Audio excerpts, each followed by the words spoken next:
pessoal. Estamos aqui hoje para conversar. Conversar com Mariana Ricciardi. Hoje o celular não tá querendo ficar reto, mas a gente vai dar um jeito. Esperar um pouquinho, pessoal, todo mundo ir entrando. O Instagram demora um pouco para dar aquele lembrete, avisar que a gente já tá online. Deixa eu chamar, acho que eu vi a Mari aqui já. Ah, tá aqui. Vou chamar já a nossa convidada de hoje. Se eu lembrar onde é que eu faço isso, gente. Achei. Ai, meu Deus, celular. Fica quietinho no lugar, vai. Oiê! Oi, Má, tudo bem? Tudo bom? Estou Tudo aqui jóia. sofrendo com o celular que não quer ficar reto hoje, mas acho que eu vou segurar ele aqui e vai ter que ser isso aí.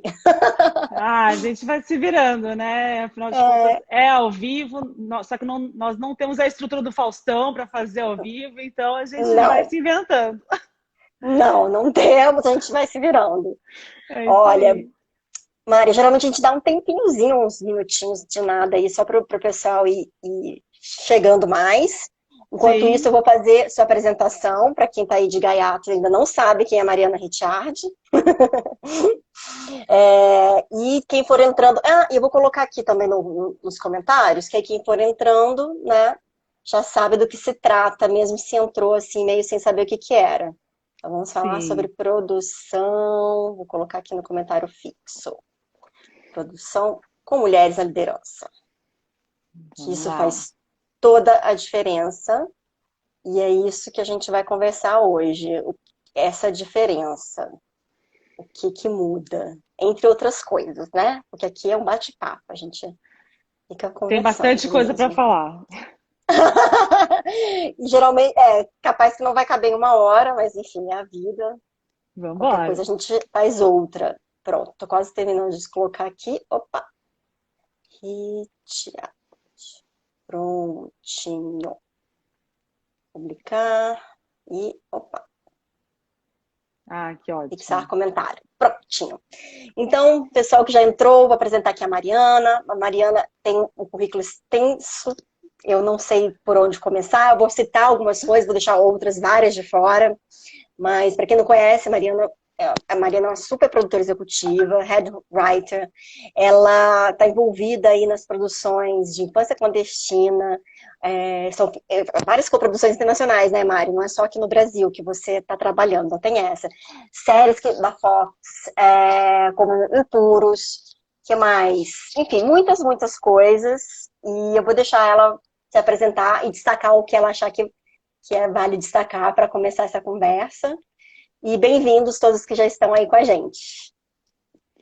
Obrigada, Má, pela apresentação, super leve. Afinal de contas, isso é uma conversa e é muito bom falar assim de uma maneira mais leve, sem microfone, né? Que nem no Cabiria do ano passado, que a gente ama. É muito legal, na verdade. Tomara que a gente possa, em breve, estar com essa conexão pessoal, né, com todo mundo.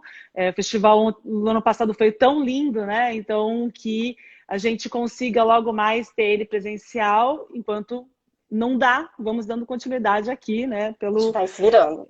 exatamente, pelas redes. Então, e obrigada a todo mundo que está aqui, né, porque eu sei que tem muita coisa para fazer, a gente está todo mundo trabalhando, é um horário comercial, e, enfim, a gente é um privilégio, na verdade, estar falando com vocês que estão aqui.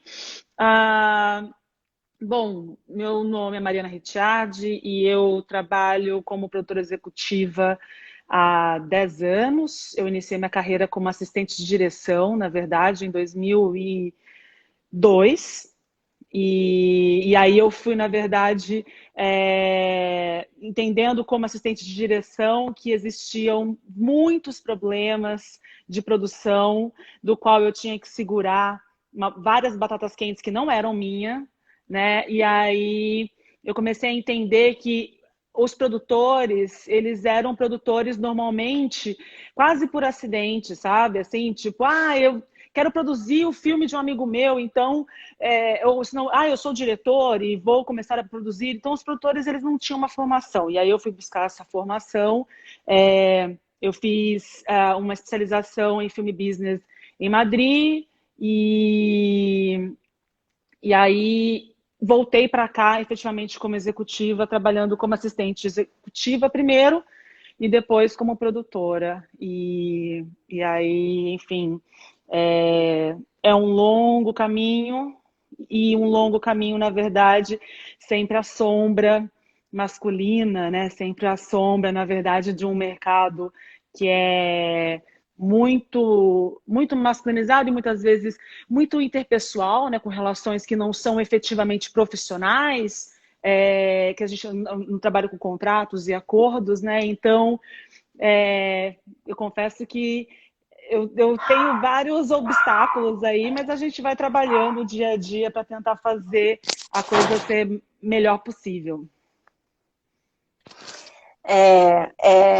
Fiquei muito feliz com o nosso encontro, não canso de falar, vou falar de novo do JH, que apresentou a gente, que teve essa presença de espírito, assim, de ver que estávamos as duas ali no mesmo evento, falou, Marília, você tem que conhecer a Mariana, enfim, e como é importante a gente poder ter essa troca com pessoas que estão no mercado e estão fazendo, e principalmente você, Mariana, que está aí por trás de produções de porte bem grande, né? A gente entende que quanto maior é a produção, né? A probabilidade de ela chegar a um número maior de pessoas cresce bastante também.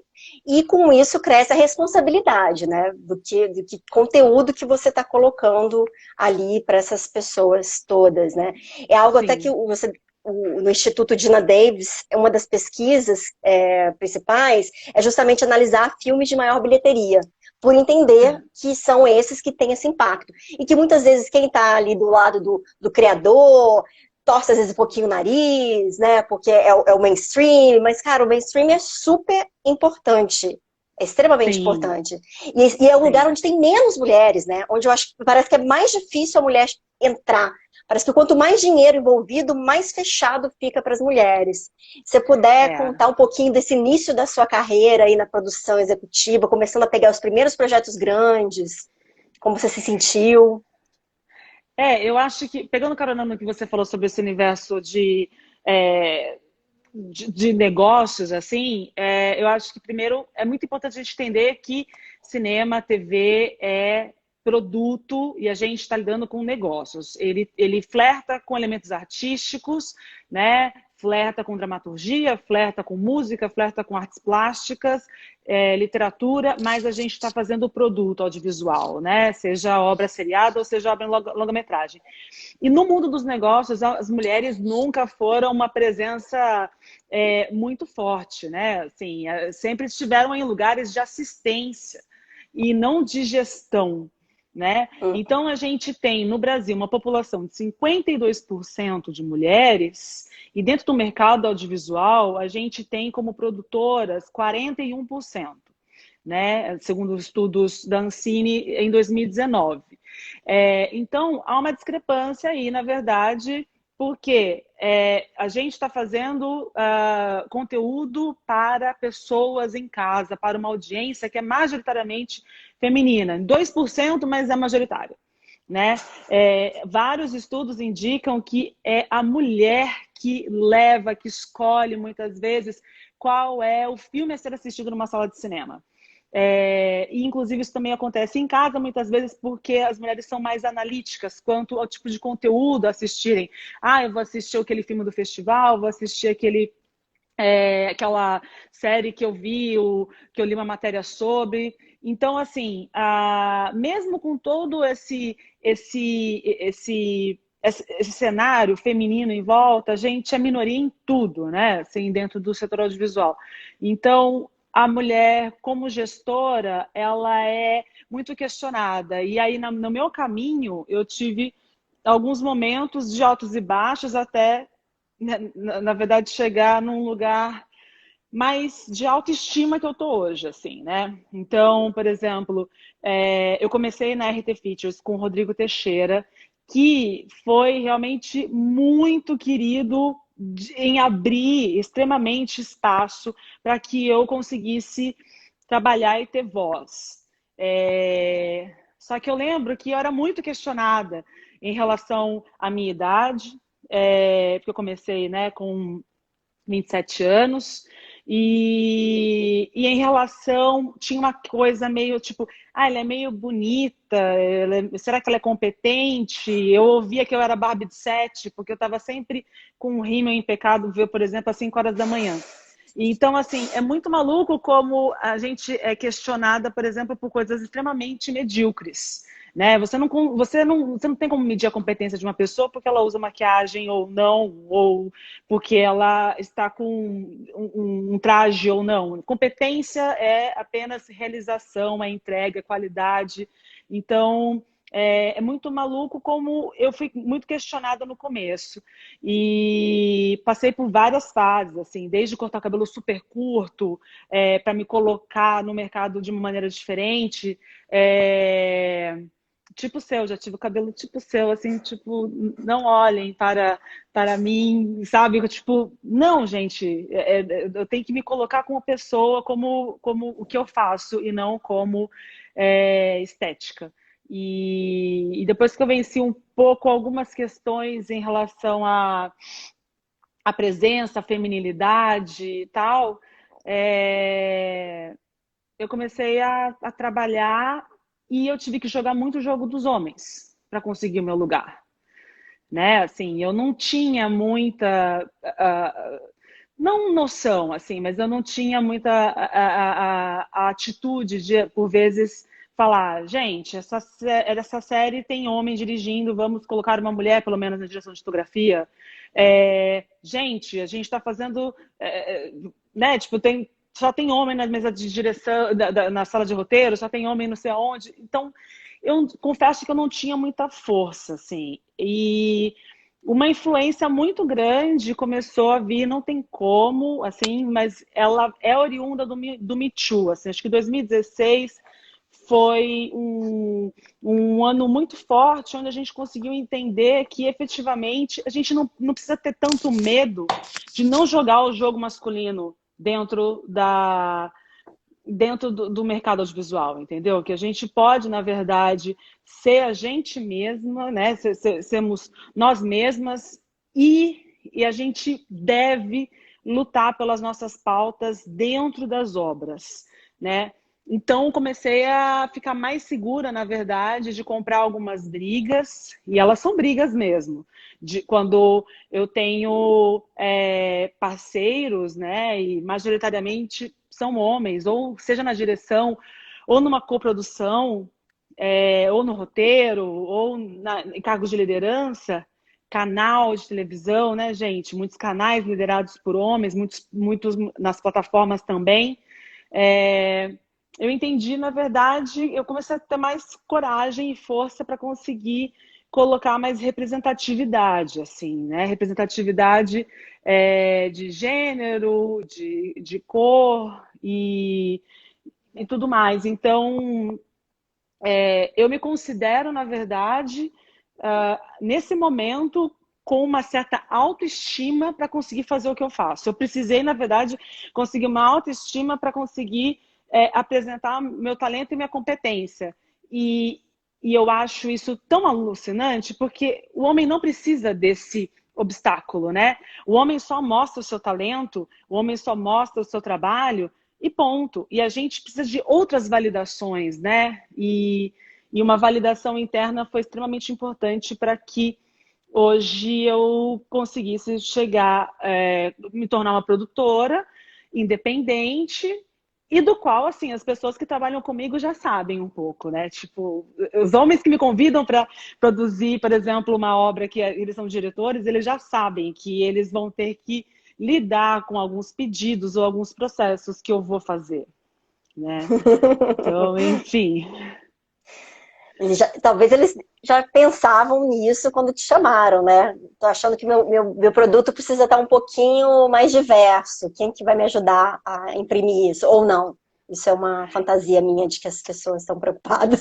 Não, isso não é uma fantasia sua, até porque, na verdade, você, como idealizadora de um festival e um prêmio, né, que, que reverenciam efetivamente a representatividade, se você não sonhar, a gente está assim, a gente está ferrada, porque na verdade a gente precisa de gente como você para estimular isso, né?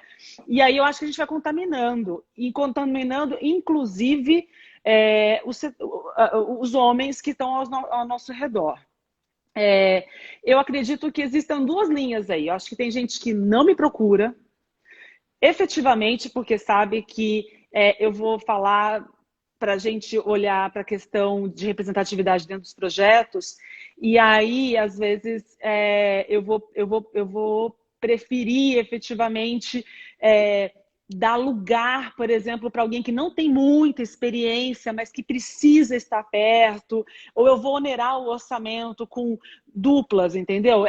A gente não conseguiu encontrar, talvez, um profissional que tem esse nível de experiência que a plataforma exige, sei lá o quê, então vai ser um homem e uma mulher juntos, entendeu? Para que exista efetivamente uma contribuição até a mulher ou o profissional negro, por exemplo, entendeu? Ou consiga andar sozinho, porque a gente precisa fazer isso, né? E na minha opinião, os homens não estão preocupados com essa pauta, né? Assim, eu não vejo uma preocupação. Eu vejo a preocupação de fazer realizações audiovisuais, ponto. Com boa qualidade, e olha lá, assim, né? Tipo, na verdade, não tem uma preocupação efetivamente em colocar ingredientes representativos atrás e na frente das câmeras, né? Então, eu acho que quando as pessoas me procuram, elas já sabem, elas talvez queiram sim, como você disse, não sei não, talvez elas queiram efetivamente um alinhamento sociopolítico cultural dentro da obra, né? Uhum. Que eu não acredito que a gente faça entretenimento vazio, assim, sabe? O entretenimento, ele é um grande formato para a gente colocar alguns discursos e algumas pautas e algumas questões. Não precisam estar bandeiradas ou ditas, né? Mas precisam realmente estar sendo trabalhadas e apresentadas através das narrativas, né? Então, eu acredito que as pessoas sabem um pouco do meu perfil, porque faz um tempo que eu já consigo imprimir isso e me procuram, na verdade, com esse lugar mesmo, né? Uhum. Eu vou pegar aqui um comentário da Vânia, que eu acho importante. É importante se libertar das amarras sexistas e contribuir para que outras mulheres se libertem. Eu acho que isso é muito bom, essas lives que a gente está fazendo, nesse sentido de poder mostrar para mulheres que ainda estão nesse lugar, ainda de tentando se colocar, tentando construir essa autoestima, quando elas escutam pessoas como você, enfim, as nossas outras convidadas, isso parece que é um empurrãozinho, né? E principalmente no caso da produção, eu acho interessante, porque a produção foi uma opção para você, né? Você se apropriou, você quis fazer a produção. E muitas vezes as mulheres são empurradas para a produção, porque é o lugar de cuidado, de resolver problema, né? Que se entende que é o lugar da mulher, né? A mulher resolve problema, a mulher, né, cuida de mim, cuida do diretor, enfim. Então, é muito bom quando a gente começa a descobrir produtoras, e produtoras com uma carreira como a sua, com uma história como a sua, que estão ali por opção, e não porque começou a produzir os filmes do marido, do namorado, do irmão, sei lá de quem, e acabou ficando nisso mesmo, e enfim, não, você quis, foi sua opção. Isso é muito bacana, assim, isso é muito legal mesmo. Não, obrigada. Mas isso você tem realmente razão. Assim, grande parte, inclusive, desse número minoritário de produtoras no Brasil, grande parte iniciaram as suas carreiras para produzir conteúdo dos maridos diretores, né? Então, assim, nenhum julgamento. Eu entendo essa posição, sim.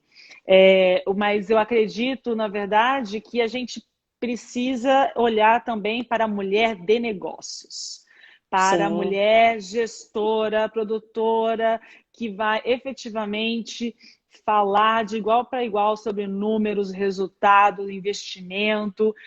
O que a gente faz é business e aí, assim, na verdade, eu entendo esse caminho, mas Eu também entendo, Mari. Se tiver algum homem querendo me produzir aí, ser o meu produtor dos meus filmes, eu super topo.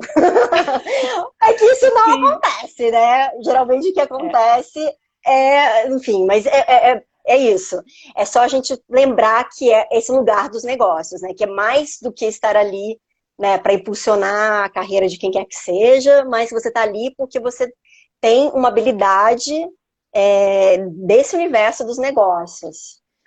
e na verdade o que acontece ser mulher de negócios dentro do audiovisual realmente é uma escolha, porque é um lugar onde você está, como empreendedora, por exemplo, é um lugar muito inseguro, né? Assim, tipo, não tenho ninguém que pegue na minha mão no sentido de prospectar algum trabalho. Eu crio os trabalhos do qual as pessoas vão entrar e vão participar, né? Então não tem nenhum lugar confortável e eu não sou herdeira de nada, não sou rica, então assim a coisa realmente não é fácil, é trabalho mesmo. E aí, para uma mulher, são muitas escolhas, né? Por exemplo, adiar maternidade é uma coisa sine qua non entre as produtoras, né? E você não vê, na verdade, um homem tomando partido, na verdade, tipo, não, essa mãe aí que eu vou produzir agora aqui sua parada, entendeu? Não, tipo, a mulher produz e cuida da casa e faz todas as coisas ao mesmo tempo ou vai adiando sonhos então são muitas escolhas e fora na verdade também essa coisa durante muito tempo eu fui muito workaholic porque mulher não pode errar nos negócios, né? Porque se ela errar, na verdade, fala assim, produtora executiva louca, né? Assim, tipo, sabe como é que é? Meio. Ela faz umas paradas, eu não sei como é que ela consegue, eu não sei como é que ela conseguiu aquela parada, né? Tipo, parece que sempre teve um jeito e tal, nunca é realmente pelo talento, meritocracia ou trabalho efetivo, né? Então, eu sempre trabalhei, durante muito tempo eu trabalhei muito, porque eu falava assim, gente, eu não posso errar. Eu não posso errar esse número, eu não posso errar essa conta, esse Excel aqui, vou chegar a todas as fórmulas. Então, na verdade, isso faz com que a gente trabalhe muito mais do que um homem, por exemplo, com que a gente tenha muito mais escolhas entre perdas e ganhos e tempo, né? Tipo, e então, na verdade, eu acho que isso também faz com que algumas mulheres prefiram carreiras mais criativas, né? Porque dá um pouco mais de segurança, tem pelo menos alguém ali por trás, ou tem um fluxo maior, enfim, eu acho que é, na verdade, um cenário que não é muito fácil. Assim, gente, eu não vou olhar os comentários, porque se olhar os comentários Não eu não consigo olhe, falar. não olhe, não olha. Eu olho por você. A hora que aparecer perguntas, Boa! questionamentos, os elogios eu tô pulando, mas depois você pode acessar lá a live e ver os elogios. Ah, eu tô Porque tá vendo um todo monte de mundo. gente. Eu tô vendo um monte de gente conhecida que eu amo de paixão. Obrigada a todos vocês aqui. Ó, por exemplo, tem um comentário aqui bom, né? Tive um burnout nessa vibe de não poder errar. Entendo muito. A gente vai acabando com a nossa própria saúde, né? Nessa de Sim, precisar dar conta de tudo e não errar, né? é. Deixa eu ver se tem mais algum comentário aqui. Não, mas vou aproveitar agora que você falou também nessa questão da maternidade, né? Porque isso é muito comum, esse papo. A gente teve até uma live na Manifesta. Você conhece a Manifesta, né, Mari? Não sei Sim, se sim, você conhece. Quem não conhece a Manifesta foi um coletivo de mulheres que surgiu no Festival de Brasília o ano passado. Quem quiser procurar lá é Manifesta Cinema. Então a gente foram organizadas algumas lives, e teve uma que foi especificamente falando desse lugar da maternidade, né? Do complicado que é para as mulheres que trabalham no audiovisual, principalmente quem está no set, né? Você tem aí 12 horas, é que a produção tem mais de 12, né? Se tem gente que no set tem 12, a produção estava antes e está depois, né? Então, com certeza, para a produção é muito pior. Mas isso é uma questão muito, muito relevante para todas nós, principalmente mulheres que trabalham no set. E aí, que eu acho mais interessante e importante, ter mulheres nesse lugar de poder, né? Uma mulher que é produtora executiva, que de repente vai ter a sensibilidade de, não sei se você já aconteceu de algum set seu, ter mulheres grávidas ou mulheres com bebês muito novinhos, porque isso é muito difícil, assim. Eu já vi grávidas sofrendo assédio moral pelo fato de estar grávida, sabe? Pior, não só não apoia, como ainda torna a vida da pessoa muito mais difícil, né? E a experiência que eu tive conversando, assim, com as pessoas, é que quando você tem mulheres em lugares, assim, um pouco mais de uma hierarquia, né? Ali mais no alto, você consegue, às vezes, implementar um ambiente mais saudável para essas mulheres, mães, ou, enfim, que estão esperando. Olha, Queria saber um pouquinho. eu acho que, na verdade, eu vou falar de uma coisa pessoal, que é um retorno que a minha equipe normalmente dá, assim. Eu acho que as mulheres, elas são mais cuidadosas em vários pontos na produção. Eu já tive casos, sim, de mulheres ficarem grávidas, por exemplo, no meio de um processo, e eu tive que dialogar muito com elas, né? Eu já tive também pessoas que trabalhavam comigo, fixa na produtora, e aí ficaram grávidas no momento assim, 1000 produções acontecendo, tipo controle, 1000 produções acontecendo, a pessoa mais de confiança fica grávida. E, enfim, fiz um esquema, 6 meses de licença maternidade, assim, né? Tipo, emendou férias, faz um borogodó aqui, outro ali, dá realmente um tempo para que ela consiga ter uma licença de maternidade confortável, né? E no meio da produção, quando acontece alguma coisa assim, é no diálogo, né? Então eu tive, por exemplo, uma produção do qual a atriz foi selecionada quando ela estava amamentando, no pico de amamentação do filho. E o filho não morava em São Paulo. Então ela teve que desmamar o filho. Só que foi uma escolha conjunta. Sim. Foi uma escolha, na verdade, tipo, porque, na verdade, assim, se não for, né, tipo, jamais eu pediria isso para uma mulher, né? Então, e a ideia, na verdade, era, tipo, fica com o seu filho, se for o caso, tipo, a gente arranja uma próxima produção, né? Vai ter outra produção e tal, e aí ela se sentiu com muita vontade de fazer o personagem, o filho estava com quase 2 anos ali, e ela virou e falou assim, vai ser minha oportunidade de desmamar. E ela desmamou, mas assim, 2 meses depois voltou.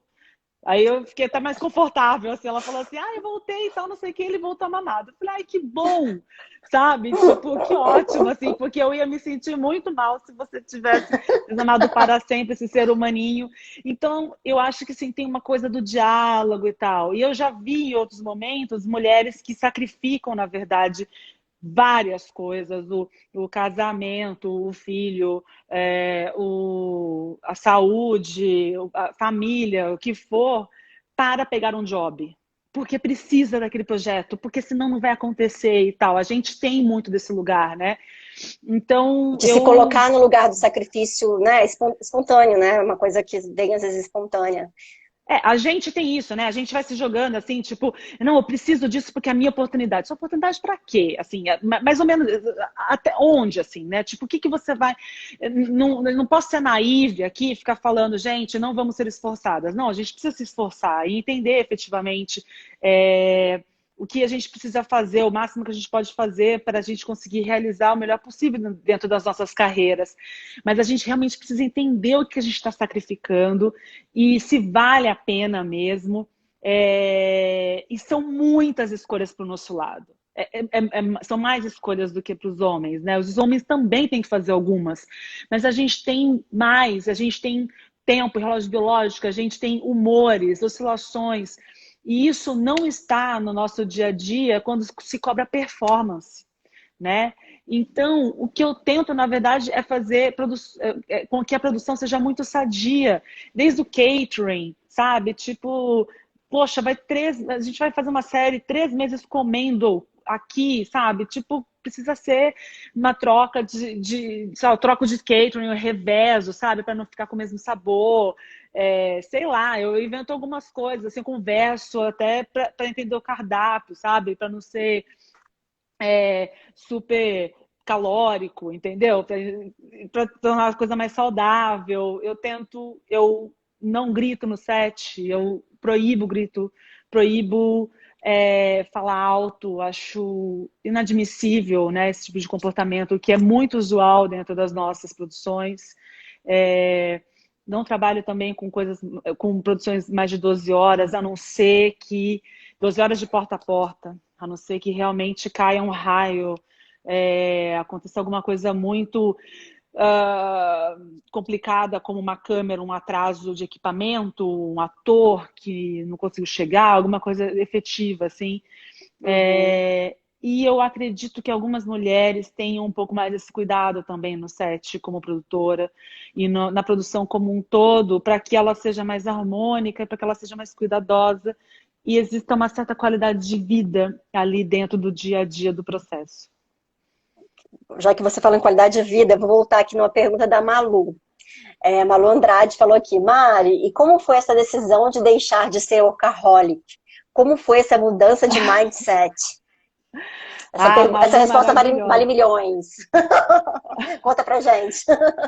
Olha, na verdade, eu comecei a entender que eu, eu sempre fui muito. Eu sou uma pessoa muito metódica, eu sou uma pessoa muito organizada, assim, tipo, tenho. Eu uso alguns softwares, né, como Trello, por exemplo, para organizar a vida, processos e gestão de projetos, além de viver em agenda e call e reminders, né, tipo, o tempo inteiro para me deixar antenada com as coisas que eu tenho que fazer. E eu comecei a dividir meu tempo bem em horas, assim, sabe? Com horas para o pessoal e horas para o profissional. Então, eu tomei essa decisão mais ou menos, eu tinha acho que uns 32, e aí eu comecei a organizar bem meus horários para que eu conseguisse fazer meu balé, e ir para musculação, e fazer meditação, e fazer análise. E eu fazia as pessoas entenderem que eu tinha que fazer essas coisas. Então, eu trabalhava de 8 a 9 horas por dia. Não é que o workaholic, a pessoa trabalhava tipo 9 horas por dia, várias vezes. Mas assim, mas eu comecei a fazer com que as pessoas se tornassem cúmplices, na verdade, das minhas coisas, né? Tipo, na produtora, as pessoas sabem que, não agora, né? Por causa da pandemia, mas de terça e quinta, eu faço balé às 7 horas da noite. Então, não importa, eu saio. Tipo, 15 para 7. Não importa. E aí eu comecei a entrar mais cedo para poder sair 15 para 7. Comecei a entrar 9 horas, né? Mas é uma coisa meio de horário, mesmo de você se organizar e você tornar as pessoas cúmplices disso, sabe? E aí a minha equipe, por exemplo, também começou a ficar assim. Minha equipe começou a falar assim, tipo, gente, eu tava vendo, acho que eu vou fazer um MBA. Eu tava vendo, acho que eu vou fazer não sei o quê, uma atividade física e tal. E as pessoas começaram a achar que realmente tudo isso cabia dentro do dia. Então, eu não sei dizer quando foi o turning point exato, eu não tive uma crise, Uhum. mas eu comecei a entender efetivamente que eu virava e eu não tinha tanta produtividade, eu não tinha, às vezes eu trabalhava até meia-noite, por exemplo, e eu fazia quase nada das 10 à meia-noite, né? Porque eu já estava esgotada, chegando numa produtora às 10 horas da manhã, né? Assim, e aí eu comecei a ser muito metódica com os meus horários. Então, eu acordo 6 horas da manhã, vou fazer meditação, vou fazer musculação, e aí 10 horas eu tô na produtora, ou 9h30 eu tô na produtora, ou 9 horas eu tô na produtora, depende da hora que eu tenho que sair. E eu falo para as pessoas a real, assim, tipo, gente, eu não posso fazer reunião agora porque eu tenho que fazer balé. Porque, na verdade, dá uma certa vergonha pra gente, assim, né? Parece que a gente tem que ter uma desculpa muito incrível pra gente não atender uma certa pessoa, né? A gente tem que falar, tipo, olha, eu não posso atender você porque eu tenho um compromisso urgentíssimo, jantar de negócios. Não, sabe? E eu entendi, e assim, eu não deixo de fazer, eu não deixo de entregar, assim, sabe? Tipo, obviamente, gente, se eu tô numa produção, se eu tô numa produção tipo de 1 mês, 2 meses efetiva, de campo, a coisa muda, né? Às vezes eu tô produzindo no Rio de Janeiro, como em Puros, por exemplo, eu tava no set, tipo, sei lá, 6 horas da manhã, eu saía, às vezes, 6 horas da tarde, eu tinha 1000 coisas de escritório para fazer, entendeu? 1000 e-mails para ler, contrato para assinar. Então, assim, eu tô falando num dia a dia normal que eu consigo ter controle. Numa produção, você tem que ir encontrando, na verdade, onde está a sua salubridade, mas às vezes ali você vai ter que estender um pouco, assim, sabe? Você vai ter que fazer um pouco mais para conseguir atender tudo. Ah, tô vendo aqui as respostas. A Malu arrasou. A Vânia comentou aqui, boa, Mari, se a gente não estabelece limites, ninguém fará isso por nós. E tem toda a dimensão da vida doméstica, pessoal, que requerem tempo qualificado, né? Isso é muito bom, qualificado, que a gente deixa o pior do pior pra gente, né? E a gente não pode...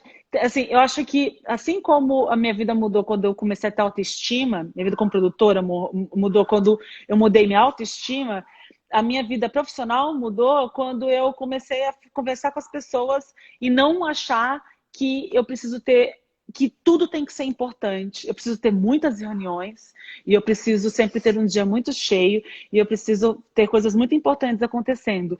Porque a sessão de terapia, ela é super importante. Para que eu não mate um ser humano amanhã, eu tô brincando. Mas, tipo, sabe? Tipo, assim, é muito importante para que eu seja uma pessoa bacana e isso reflita no outro, né? Então, eu preciso que as pessoas saibam, tipo, gente, quarta-feira, 8 horas, não existo, entendeu? É terapia, e é isso. E beijo. E aí, funciona. Não precisa ficar inventando que você tem 1000 compromissos e que você tem uma coisa muito importante para fazer, sendo que depois você vai na academia malhar, tá? Isso é importante também. Sim, sim. E deixa eu ver se tem mais algum comentário aqui. Opa, ixi, quase que eu apaguei sem querer.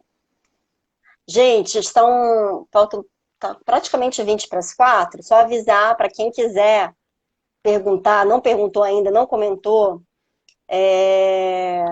para fazer o seu comentário agora, para a gente ter tempo de conversar. Porque geralmente, Mari, é assim, a hora que tá faltando 3 minutos, vem uma enxurrada de perguntas, porque as pessoas ficam com vergonha no começo, sabe? Fica assim, será que eu pergunto? Será que minha pergunta é importante? Eu imagino, né?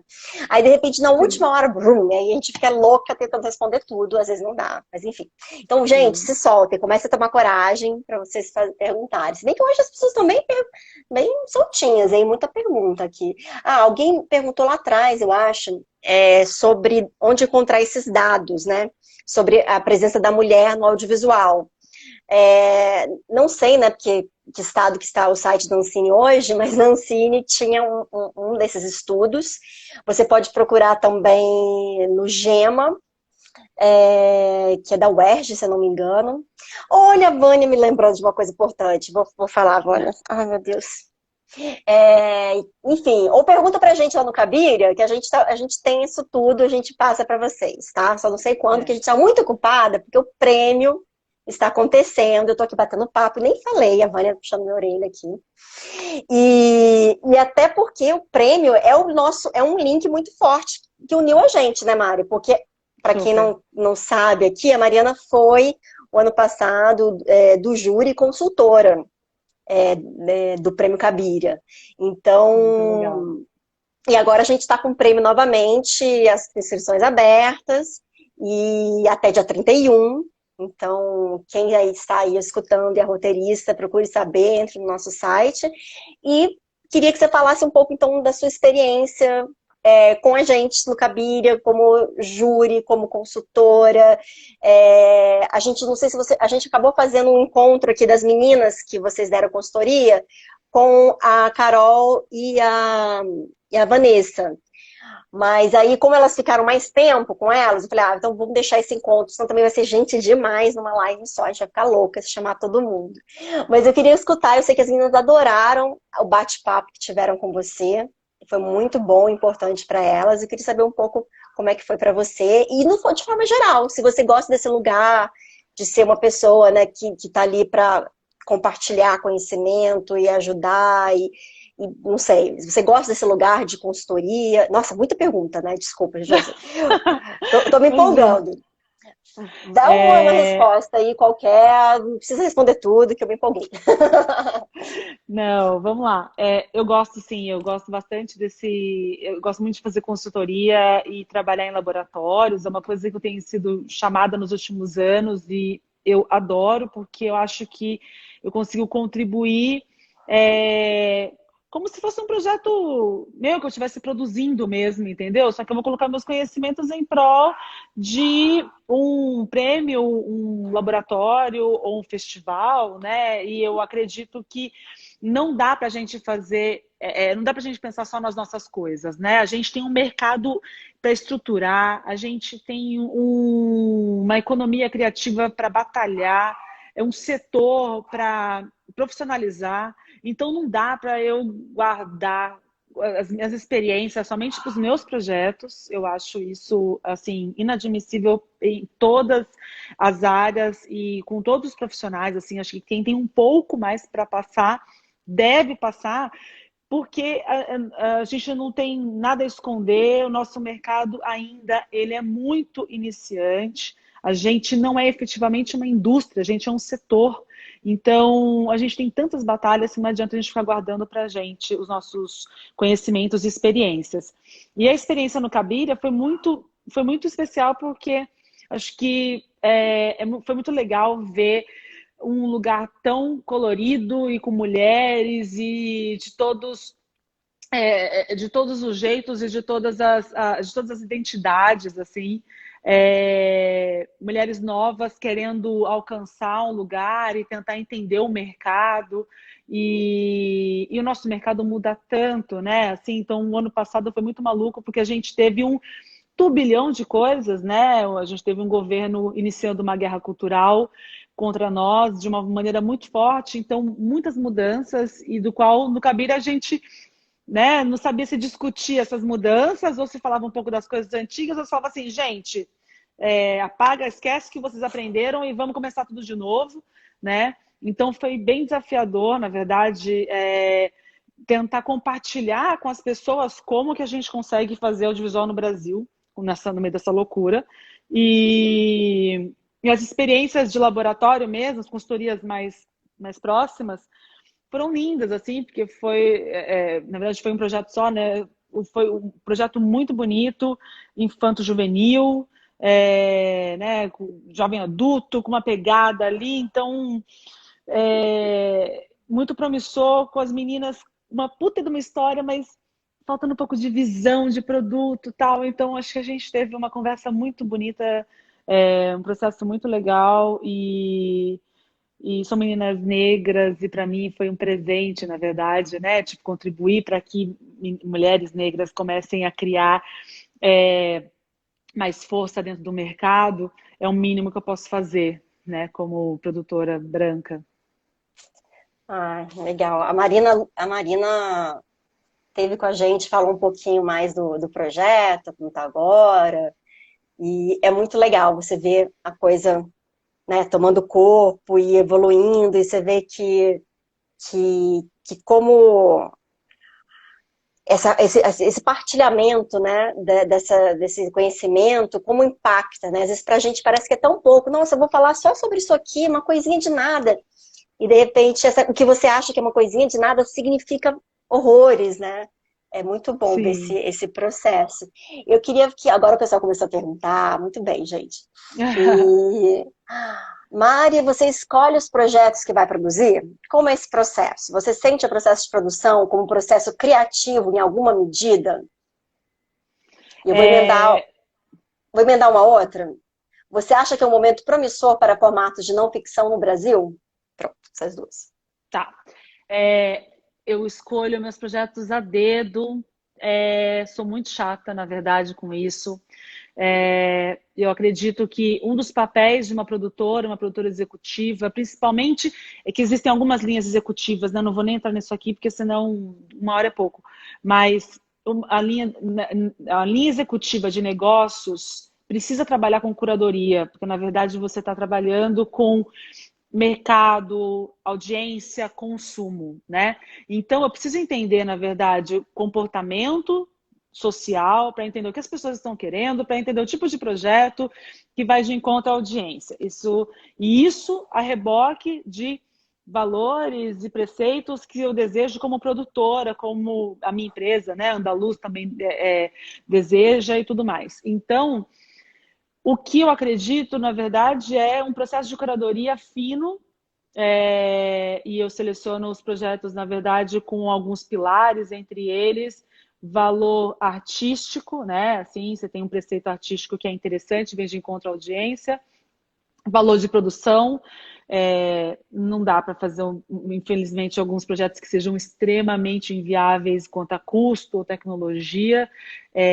Acredito que não é o momento ainda para esse tipo de coisa. E ainda mais porque, na verdade, como eu não sou herdeira e também eu não sou rica, então, na verdade, eu tenho que tomar um cuidado com onde eu vou me meter, no tamanho dos riscos que eu vou me meter. E outro valor para mim que é importante são os pilares sociopolítico-culturais, assim. Então, às vezes tem um projeto que é muito legal, que está financiado, mas vai falar sobre um tema que para mim é completamente incompatível em relação ao que eu quero passar para o mundo, então eu não vou trabalhar com ele por mais que tenha financiamento ou sei lá o quê. E o processo criativo, para mim, é sine qua non. Assim, eu tenho formação em filme business, mas eu também tenho formação como roteirista. Então, eu efetivamente, quem trabalha comigo está acostumada, eu sou muito chata, né? Eu sou muito chata em relação ao processo de roteiro. Eu assino supervisão de roteiro em alguns processos, alguns trabalhos, como Impuros, por exemplo. Então, o roteiro final acaba passando muito pela minha mão e a mão do diretor, de um dos diretores da obra, que é o Tomás Portela. Então, eu não consigo entrar num projeto do qual eu não coloque minha mão artisticamente e criativamente. E sobre o momento promissor com formatos de não ficção, eu não sei quem perguntou, mas sim, minha filha, se joga nesse formato não ficção, porque afinal de contas nós estamos num momento com protocolos super sérios de produção por conta do Covid. Então, formatos não ficção, eles privilegiam a filmagem à distância, e por mais que, obviamente, os protocolos aí estão em transição, a gente está na fase 1, logo mais é para a fase 2 de produção, a gente ainda vai levar um tempo para conseguir produzir ficção com conforto, né? Acho que só quando a gente tiver vacina mesmo, a gente vai produzir ficção com bastante conforto, como a gente fazia antes. Então, formatos não ficção são extremamente bem-vindos nesse momento. Aí foi a Mari Costa, 80, o arroba dela, que perguntou. Mari, aí, tá escutando, já falou que bom.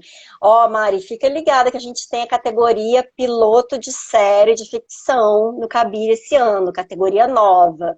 E então é um bom lugar aí para você se inscrever e, quem sabe, conseguir ganhar alguma visibilidade. Que a nossa ideia do Cabiria, que eu sempre esqueço de falar do Cabiria, para as pessoas novas que também não conhecem Cabiria, é não só melhorar a representação e a representatividade das mulheres, à frente e atrás das câmeras, mas como fazer isso, né? Uma das maneiras é dando visibilidade para essas mulheres, por isso a premiação, né? Vamos ver. Piloto de série doc. O que eu falei? Falei outra coisa? Piloto de série doc, não? Acho que eu falei outra coisa. A Vânia tá me corrigindo, eu devo ter falado outra coisa. Gente, piloto de série documental. É a nossa categoria esse ano. Ou pode ser que chegou atrasado o comentário, eu já tinha falado. Deixa eu ver se tem mais alguma pergunta. É isso, o povo é Deixa eu ver. tímido. Tá muito É cedo. isso. Ah, não, agora começaram a perguntar do Kabira, se tem piloto para reality. Não, no piloto de série para reality a gente ainda não criou essa categoria.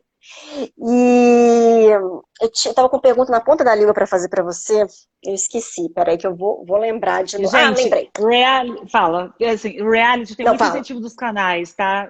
Reality é um formato que os canais adoram. Então, assim, Prêmio Cabiria e outros eventos, acho que não precisa incentivar esse formato que já está muito incentivado pelo mercado. A louca, né? Tipo, Adorei.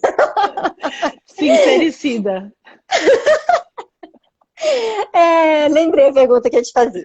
É, essa pergunta anterior, que pergunta, né, se você escolhia os seus projetos, então, indo um pouquinho além, assim, e mais pragmaticamente, você recebe na Andaluz projetos, bíblias de séries, enfim, você está aberto a receber de roteiristas que eventualmente tiverem algo que acharem que é a sua cara, por exemplo? Olha, eu vou dizer que nesse momento eu estou fechada, porque é um momento um pouco delicado que eu estou entendendo o mercado, né? Eu tenho alguns projetos que estão já ou em processo de desenvolvimento ou prospecção no mercado, e eu vou participar, né? Eu estou participando do Frapa, então em setembro agora agosto e setembro tem uma rodada enorme de projetos. Do qual eu já pré-selecionei, e aí a gente vai fazer as reuniões online. E então acho que não seria legal se eu falasse assim, gente, vem aí, porque eu preciso passar pelo Frapa, onde tem alguns projetos ali que podem ser que vinguem, né? Uma possível coprodução, uma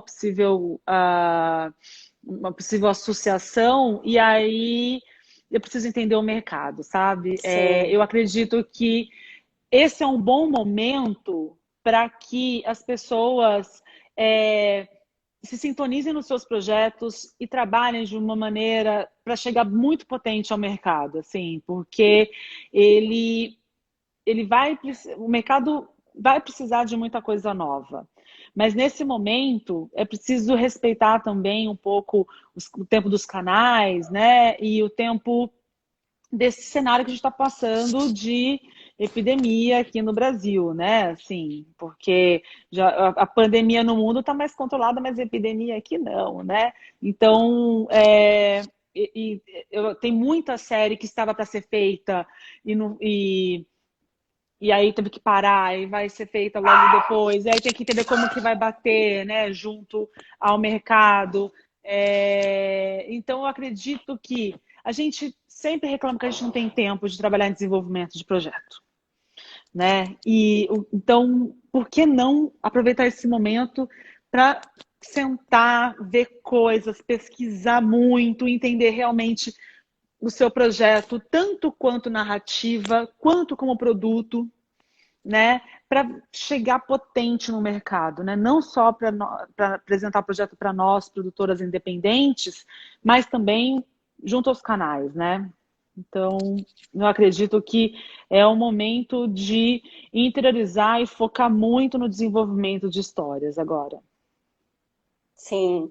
E interessante, bom você ter falado do Frapa, que eu imagino também que é um caminho, né? Às vezes a pessoa fica pensando que vai ter que mandar diretamente para a produtora X ou Y, sendo que você tem ali a possibilidade dessa ponte que um festival como o Frapa, que tem, né, que tem mercado, pode te abrir de uma maneira muito mais simples do que simplesmente, né, do que enviando ali sem algum tipo de critério, talvez. Alguns festivais já estão tendo isso, né? Além do Frapa, o Festival de Brasília também tem uma rodada de negócios muito interessante. O próprio Rio to See, né, que já é mais conhecido, mas os festivais mais independentes e com mais conceito, assim, eles já estão colocando essas rodadas de negócios e selecionando tanto canais quanto produtoras.